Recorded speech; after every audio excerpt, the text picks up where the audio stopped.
Baik, teman-teman semua, hari ini saya akan coba membahas tentang senjata-senjata yang harus atau yang Anda harus ketahui untuk mengerjakan skripsi. Tentunya senjata-senjatanya bukan berbentuk fisik ataupun berbentuk benda tajam, tetapi aplikasi ataupun software yang memang kalian butuhkan, bahkan sampai website-website yang memang kalian butuhkan untuk membantu mengerjakan skripsi. Lalu, apa saja senjata-senjata yang harus kita siapkan untuk mengerjakan skripsi? Saya, Roby Yulendra. Selamat datang di YouTube channel saya.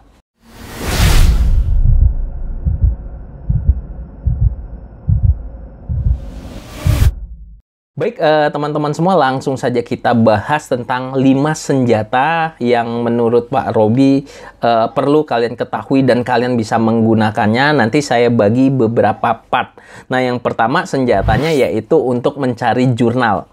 Nah, teman-teman, kalau untuk mencari jurnal itu kalian bisa menggunakan website namanya Google Scholars. Aplikasi atau website ini sangat mudah sekali untuk mencari jurnal-jurnal. Kita bisa mencari berdasarkan topik penelitian, tahun terbitnya, bahkan sampai dengan autorsnya.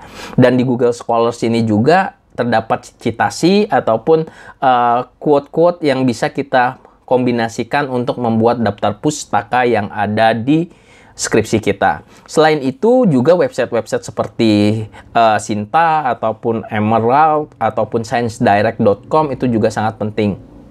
Nah, kemudian selain itu, selain Google Scholars, teman-teman juga perlu namanya aplikasi Hazing, Publish, or Perish. Aplikasi ini sangat membantu teman-teman ya. Jadi aplikasi ini sejenis aplikasi mesin pencari tapi khusus untuk jurnal, proceeding, books, ataupun literatur-literatur yang dapat digunakan untuk mengerjakan skripsi. Nah, kalian bisa download di website aslinya atau di website resminya. Silahkan download aplikasi Hazing, Publish, or Perish. Bisa menggunakan Windows ataupun kita bisa menggunakan Linux ataupun Mac gitu ya. Nah, yang kedua senjata yang kalian perlu butuhkan adalah untuk mencari buku. Kalau tadi Google Scholars untuk mencari jurnal, untuk mencari buku banyak ya sebenarnya. Yang pertama yang saya rekomendasikan adalah pdfdraft.com.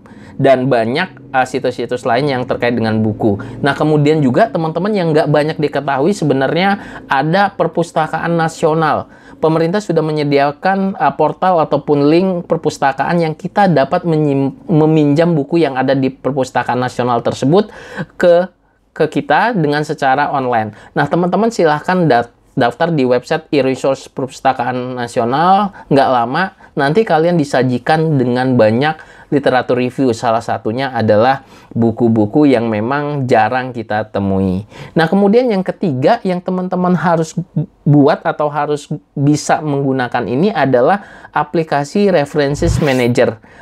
Aplikasi References Manager ini ada banyak, teman-teman. Ada Mendeley, kemudian ada Zotero, ada aplikasi yang ada di Word gitu ya, References Manager-nya, kemudian ada EndNote. Nah, kalau saya pribadi sangat merekomendasikan untuk menggunakan Mendeley, karena Mendeley itu memiliki banyak fitur yang dapat membantu teman-teman untuk membuat citasi, mengorganisasi semua jurnal-jurnal, kemudian Anda bisa membuat daftar pustaka, kemudian Anda dapat membuat folder-folder untuk memisahkan antara jurnal satu dengan jurnal yang lain.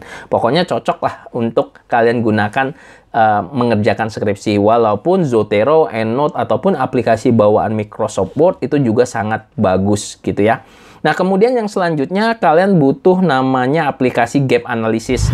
Nah, yang saya sering gunakan itu adalah FOSS Map Viewers yang digunakan untuk membuat gap analysis. Jadi kita bisa mendownload semua jurnal yang ada di Hazing, Publish, or Perish. Kita bisa simpan dengan format References Manager, kemudian nanti kita tinggal masukkan ke dalam FOSS-nya. Nah, nanti di situ akan terlihat gap analysis dari sebuah penelitian atau dari topik-topik penelitian tertentu. Sehingga teman-teman yang sedang mengerjakan skripsi tahu, oh penelitian mana sih yang sudah banyak dikerjakan atau penelitian mana yang jarang digunakan. Ada keterkaitan antara satu topik dengan topik yang lain, itu ketertarikannya sangat kuat atau tidak, dan hal-hal yang lain. Dan ada aplikasi mapping-mapping yang yang lain yang bisa teman-teman search di Google. Dan yang terakhir, senjata terakhir tentunya kalian harus menguasai mikroprosesor ataupun word processor, yaitu aplikasi untuk mengetik.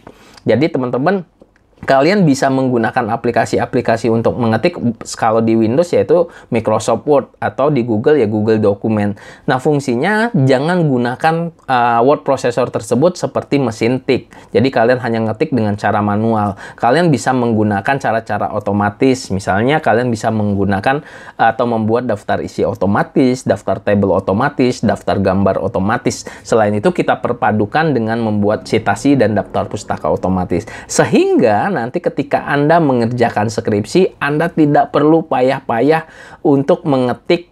Jadi kalian fokus ataupun concern-nya hanya ke isi dari skripsi kamu. Nah, itu ada 5 senjata yang saya rekomendasikan kalian kuasai, dan kelima senjata ini sudah saya bahas tuntas di video-video sebelumnya. Tinggal kalian teman-teman subscribe YouTube channel ini, klik playlist skripsi titik mahasiswa, itu ada ratusan video-video tentang skripsi. Silahkan ditonton sesuai dengan kebutuhan saja. Kalau mau ditonton semua boleh. Dan juga teman-teman, kalian bisa juga follow Instagram saya di @skripsi.mahasiswa ataupun @robiulendra untuk berkomunikasi dengan saya. Di DM boleh, di komen boleh. Banyak cara untuk berkomunikasi dan bertanya. Buat skripsi itu lebih mudah dibandingkan yang kalian bayangkan. Terima kasih buat teman-teman yang sudah menonton, yang sudah subscribe, yang sudah follow IG saya. Mudah-mudahan video yang saya launching setiap harinya ini bermanfaat buat teman-teman semua yang sedang mengerjakan skripsi. Oke, itu aja mungkin pembahasan kali ini tentang 5 senjata mahasiswa saat kerjakan skripsi. Kita ketemu lagi di video-video lainnya. Terima kasih. Saya tutup. Assalamualaikum warahmatullahi wabarakatuh.